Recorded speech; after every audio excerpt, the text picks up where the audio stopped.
Minister of International Relations and Cooperation, Dr. Naledi Pandor, has made two interventions at the UN Security Council this week. First on the Palestinian question, and then earlier today on the Women, Peace and Security file. She is my guest this afternoon. Minister, good to see you. Welcome back to New York. Thank you very much, and good day to you. So, in the council earlier today, you said that the Women, Peace and Security agenda is under threat through the proliferation of conflicts around the world. You mentioned the current Palestinian-Israeli conflict in the Middle East. You touched on conflicts in Africa. You mentioned Ukraine. Are we losing this battle? Well, I think the Security Council really has to marshal its best efforts at ensuring a unified voice that directs the world's attention to solutions to these crises. I have a sense from participating in the two debates that we still find a UN Security Council that's quite divided and that has been unable to find a united voice on these important issues. I had the opportunity to speak to the United States ambassador, and I understand they'll be presenting a resolution sometime today, as will Russia.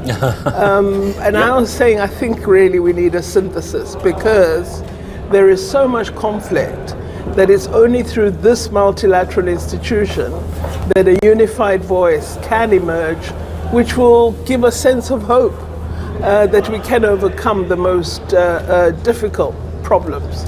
I'm going to talk about those geopolitical divides and these competing resolutions in a minute. You said in the council yesterday, Minister, that we must work through the UN to create two states. And yet we often hear that there is no substitute for direct negotiations. In fact, the Israelis and the Americans will say that it cannot happen in the Security Council. It cannot happen at the UN. It must happen directly between the parties to this conflict. Is the UN still viable in terms of this process that hasn't really delivered over so many decades? Well, you know, Sherwin, let me say that I believe the United Nations, particularly the Secretary General, has enhanced the legitimacy of this institution in the past months in really articulating the key priorities that the UN should focus upon, and in being front and center where there are crises, most especially in this current crisis between Israel and the Gaza. So I believe that the United Nations continues to have currency and is an institution that can play a role in drawing parties together.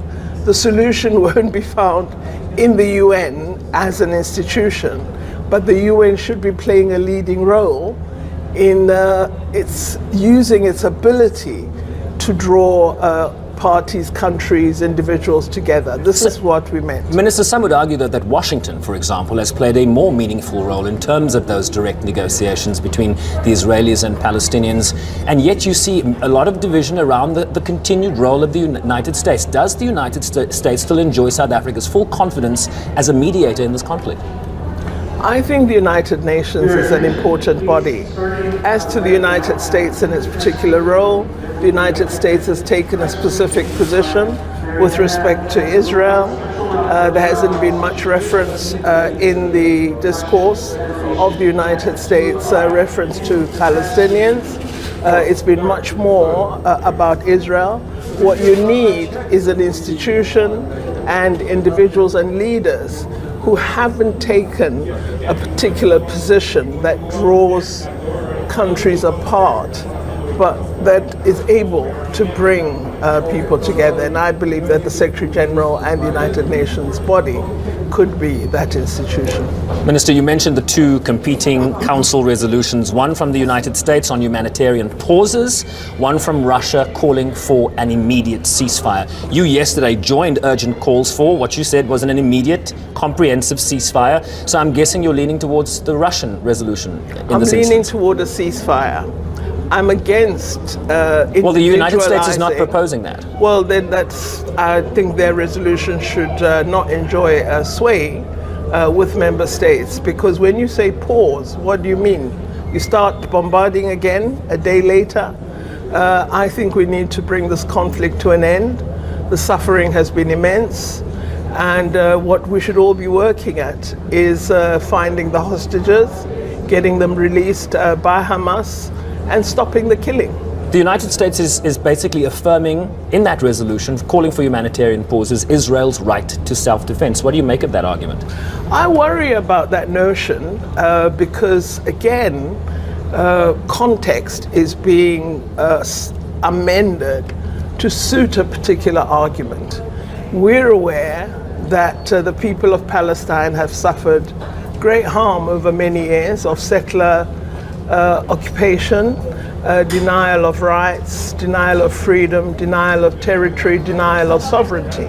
So there's a terrible context that we have to speak to. So it can't just be a matter of defense. There's also an obligation as an occupying state, as we mentioned in our statement yesterday. So it's not just a matter that you have a right to shoot at people, you also have a right to protect the innocent. And what we've seen is the death of many innocents. Yeah, Minister, also in the council yesterday, you said that the conflict has again illustrated the inadequacy of our organization, the United Nations, and particularly the UN Security Council. It has clearly not been able to, over time, prevent conflicts from spiraling into intense violence and harm to ordinary citizens. All of us need to work harder at reforming our organization so that it's more capable at responding and protecting civilians. My question to you is, in terms of those reform discussions, the Eswatini consensus is very clear that any new permanent seats, including 2 for Africa, should include the veto. Is the veto not the problem here?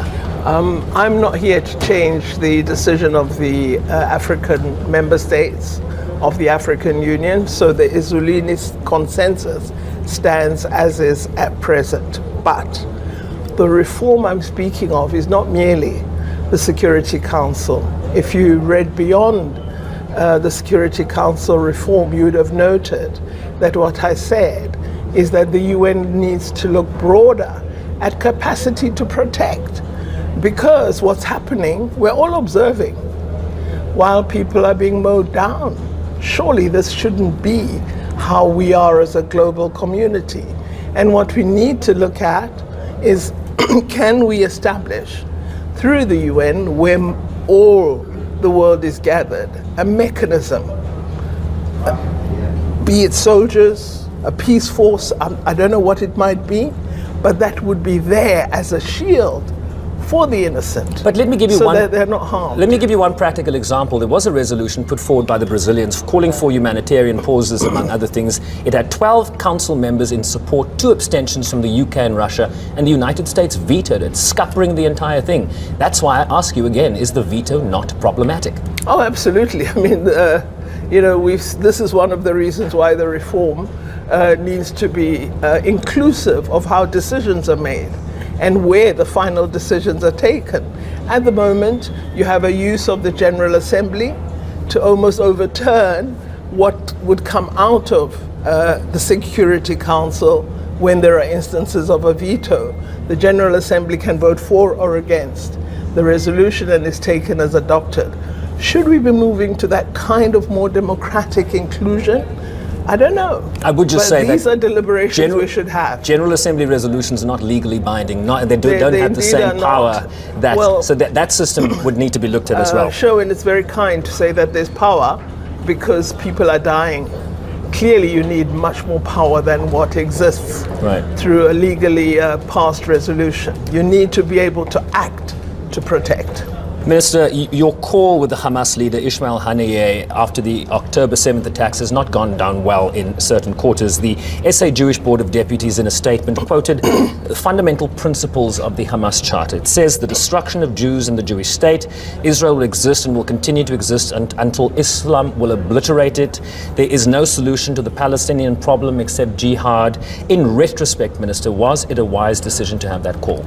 Well, as you know, South Africa is always dedicated to finding solutions and to promoting peace. When the Hamas leadership asked to speak to me, I agreed. And I conveyed the wish of South Africa that there be peace. This is my responsibility to do. When the apartheid state wanted to speak to our leaders, we didn't say they've been harming us, they've imprisoned our fathers and grandfathers. We said, let's talk. This is the South African character. Is the rocket fire from Hamas that continues to this day, is this problematic in terms of where we need to move here? Rocket fire toward? Toward Israel from Well, Gaza. I think both nations have to really look at finding a way to peace. We've made this very clear. So I'm not in the business of attaching blame to one or the other. I'm thinking more about the men, the women, and the children who are being murdered every day. And that is what all of us should be paying attention to. Minister, final question. In certain South African quarters, calls for the Israeli ambassador to be expelled, for the Israeli embassy in Pretoria to be shut down. What is your analysis of those calls? What is the estimation? Is there a red line? What does it take for, in lieu of a decision of that nature? Well, I think when you're faced with very difficult situations, one of the important things is to always maintain maturity and balance. And, very quick reactions which appear radical but don't solve a problem are not good decisions to make. So I have said before to colleagues who've raised this with me, tell me what would happen in 24 or 48 hours after such a decision is made. Will there be peace? Will the Palestinian people enjoy freedom and justice? I suspect we need to do more than the closing of embassies, and that's what I'm looking toward. Minister, we appreciate your time as always. Thank you so very much indeed. Thank you. Dr. Naledi Pandor is South Africa's Minister of International Relations and Cooperation, in conversation with us on the Israeli-Palestinian conflict and, of course, 2 key Security Council resolutions being put to a vote on the humanitarian file in that regard in just a few hours.